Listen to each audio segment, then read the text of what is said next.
Get Birmingham City FC updates directly to your inbox. Plus, subscribe. Thank you for subscribing. Could not subscribe? Try again later. Invalid email. Barnstorming. Barnsley boy Mark Roberts is looking forward to an emotional return to Oakwell with Birmingham City. The 27-year-old comes from the town and was given his break in professional football by the club, for which he remains eternally grateful. However, he insists he has just one outcome in mind for his homecoming as Blues seek to bounce back from Wednesday night and improve their away form. I am really looking forward to the game, but it's going to be an emotional day, Roberts said. This is Steve Cotterill's message as Birmingham City visit Barnsley. It will be weird turning up as an away player and hopefully I don't go in the wrong dressing room. It will be good to get back on Oakwell and hopefully I get a good reception from the fans. I can't thank Barnsley enough. It was life-changing to get my chance in professional football with them after I was getting to the point where I didn't know whether I would be a non-league player for my whole career. Coaches like Paul Heckingbottom, and Lee Johnson before him gave me the tools and belief to make it in the championship, and I will always be grateful to them. There are only one or two Barnsley players I don't know. It will be nice to see my friends there, but during the game one will be looking to beat them. We need the points. Roberts spent his first senior years playing for lower league clubs like Worksop, Buxton and Halifax. His form for the Shaman earned him a chance at Barnsley, for whom he started helping them achieve the League One and Football Trophy double.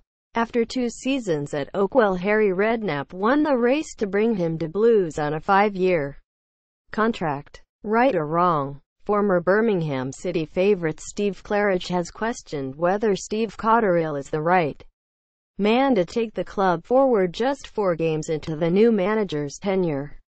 Cotterill was installed as Blues boss after Harry Redknapp's dismissal in September and has taken 4 points from his first 4 matches in charge. He was the most popular choice in a supporters poll to take over in the wake of Redknapp's sacking, before he was given the job by the board. Claridge, who scored 35 league goals in 88 games for Blues in the mid-90s, described the role as a fantastic opportunity for Cotterill, but admits he has doubts about the appointment. Video loading. Video unavailable. Click to play. Tap to play. The video will start in 8. Cancel play now.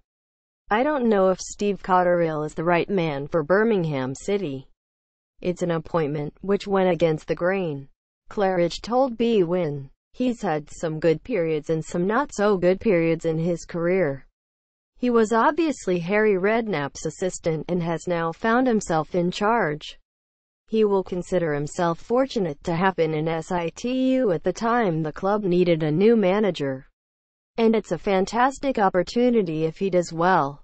He's obviously aware of the capabilities of the players already at the club, and I would imagine that he would have said to the owners there is no need to go and spend another lot of money replacing them, which someone who had come in cold might ask for.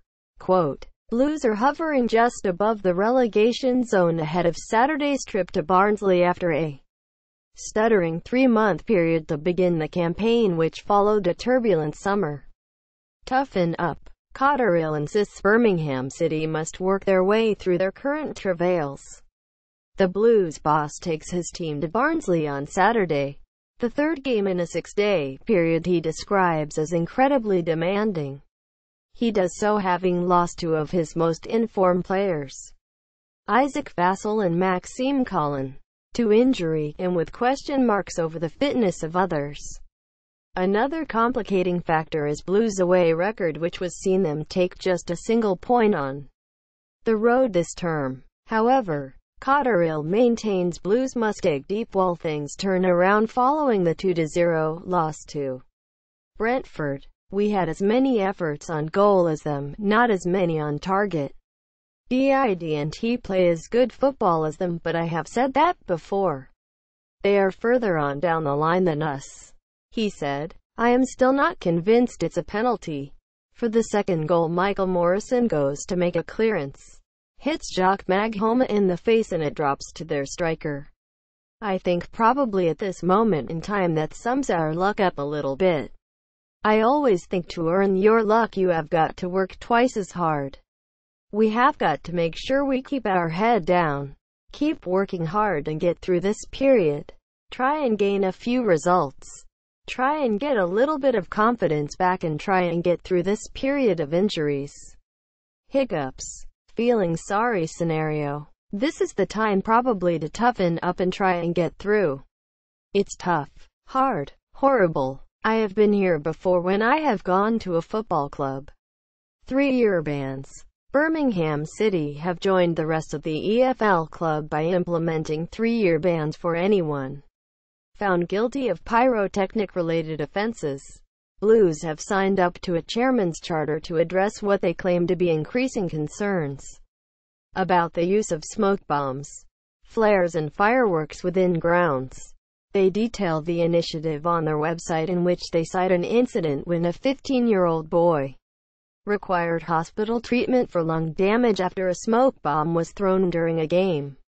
It was not a Birmingham City match, they say. In conjunction with police forces around the country, EFL clubs will take strong and decisive action against any fan found attempting to bring a banned item into a ground. The same will apply to supporters who choose to discharge pyrotechnics within a stadium environment.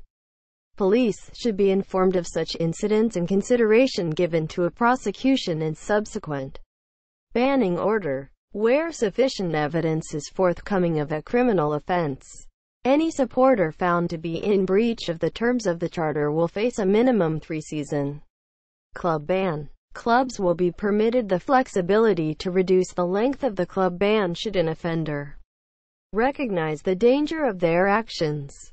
EFL Chief Executive Sean Harvey said, "We understand the prospect of banning supporters is not an easy one for clubs to contemplate, and I would like to take this opportunity to thank all our member clubs for their commitment to help deliver this important initiative on a collective basis." The introduction of the new charter is being supported by the launch of a new pyrotechnics awareness campaign that will see the issue highlighted at all grounds up and down the country. Quickfire treble. Birmingham City under-23s exploded into life with 3 goals in 4 second-half minutes to down shell-shocked Leeds in a 3-1 victory. Trailing 1-0 at the midway point, 2 goals from Wes McDonald and 1 from Kyle McFarlane turned an entertaining encounter Birmingham's way. Josh Dakers-Cogley and Corey O'Keefe were the only 2 players with first-team experience in Richard Beale's starting lineup, and Blues failed carve out any chances in the opening 45 minutes. Romeo Hutton made a couple of promising incursions down the right before Leeds settled, but neither opening produced a tangible opportunity. Instead, after a tight first quarter, Leeds began to ask questions. Thankfully, Jake Weaver found an answer in the 27th minute. Oliver Sarkic threaded a pass through the inside right channel to Paul McKay, and the midfielder squared for the onrushing Jack McKay, whose firm side foot was athletically tipped over by the Blues goalkeeper. He was left exposed on the half-hour though, and Sarkic slipped away from Dakers-Cogley and lobbed delicately to put his team ahead.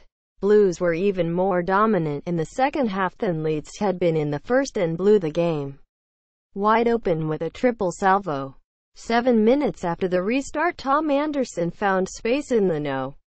10 position and poked a killer pass which put McFarlane clean through. As the keeper came out, the striker finished clinically. 3 minutes later the same combination linked up, but this time Will Huffer was out faster to upend McFarlane before he could shoot. McDonald converted from the spot despite Huffer also going to his right. Almost immediately McDonald was free in the box again, and once again he made no mistake turning the ball home at the near post. And it might have been 4 with 18 minutes to go had Huffer not tipped over Steve Setton's back post header. Blues 4-2-3-1. Weaver Hutton, Dacres Cogley, Martin, Seddon, O'Keefe, Lacken, Anderson, McCoy 71, McDonald, Boyd Muntz 82, Labala, Hale 82, McFarlane, not used, Civiter, Redmond.